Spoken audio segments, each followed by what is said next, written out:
aggressive actions employing multiple threat vectors all along the western border. Pakistan employed UCAV, drones, long-range weapons, loitering munitions and fighter aircrafts to target civilian areas and military infrastructure.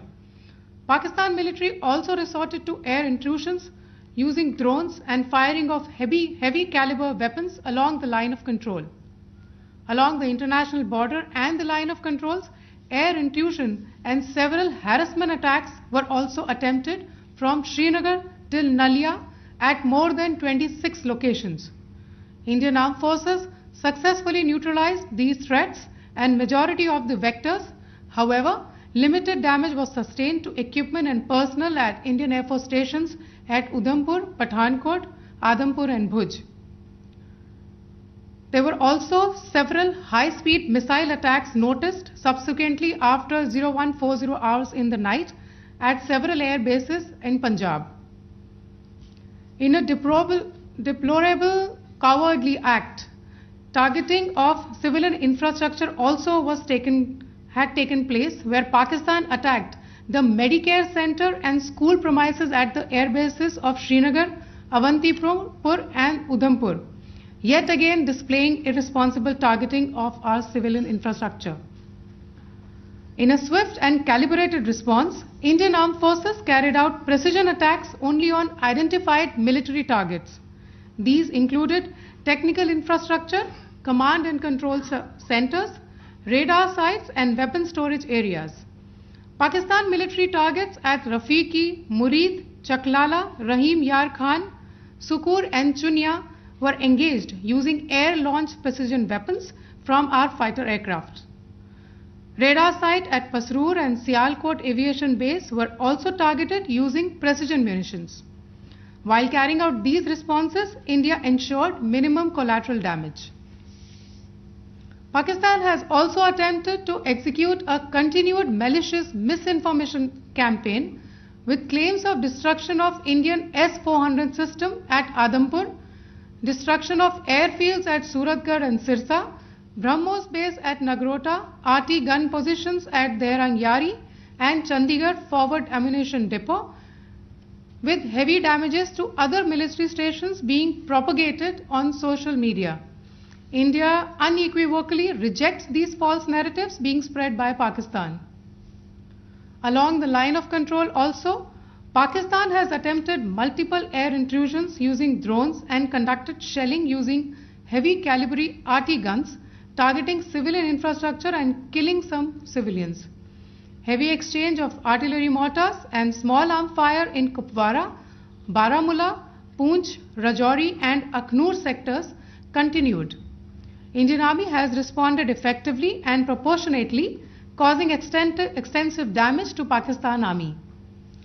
Pak military has been observed to be moving their troops into forward areas, indicating offensive intent to further escalate the situation. Indian Armed Forces remain in a high state of operational readiness. All hostile actions have been effectively countered and responded appropriately. Indian Armed Forces reiterate their commitment to non-escalation, provided it is reciprocated by the Pakistan military. At the end, I would also like to show you a few images of Air Force bases in the Punjab sector and Rajasthan sector, where it is mighty clear that we are debunking the Pakistani claims of causing destruction at these air bases. You can yourself see the normalcy in these Air Force stations. This is Sirsa, Suratgarh. The runways are intact.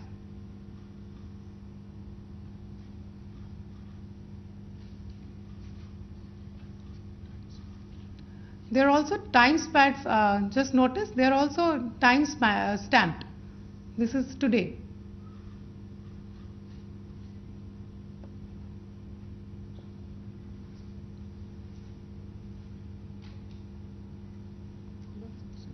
Yes. Thank you very much. Thank you. Thank you, Colonel Qureshi. Thank you, Wing Commander Singh. I just have a few points to make in closing. First of all, as you have seen, Pakistani claims about activities that they have undertaken continue to be heavy on lies, misinformation, and propaganda. And on top of that, this is peddled by Pakistani state agencies. The claims that they have made about attacking and destroying various places, various military installations and facilities, as has been pointed out by my colleagues here this morning, are completely false. The claim about the Air Force station in Sirsa being destroyed, completely false, as you've seen. The claim about the Air Force station in Suratgarh being destroyed, completely false again, as you have seen. There's a claim that has been made that the S-400 base at Adampur was destroyed, completely false once again. Claims have been made about large sections of Indian critical infrastructure, power systems, cyber systems, etc. being attacked and destroyed, completely false. I would urge all of you and all those who watch this not to be misled by this tissue of lies that is being peddled by the Pakistani state for obvious purposes. The second point that I wanted to emphasize is that Pakistan continues with its execrable and wanton campaign of targeting civilians and civilian infrastructure, especially in the states of Jammu and Kashmir and Punjab. There is also on its part a consistent attempt to sow discord between communities in India. As I said, there has been a particular focus in its targeting of civilian infrastructure and the population in Jammu and Kashmir and Punjab. Earlier this morning, Pakistan shelled the town of Rajouri, killing the additional District Development Commissioner Shri Rajkumar Thappa, adding to the civilian casualties and the damage in that state. We have also observed overnight damage to property and injuries to civilians in Firozpur and Jalandhar, among other places. Finally, as I said, Pakistani officials also continue to make ludicrous claims about India firing missiles towards Sri Amritsar Sahib. As I said, these lame attempts to divide India are doomed to failure. We have also seen in some of the remarks that have been shown on television that the Pakistani army spokesman seems to take great joy at the fact that the Indian public should criticize the government of India with regard to various issues. It may be a surprise to Pakistan to see citizens criticizing their own government.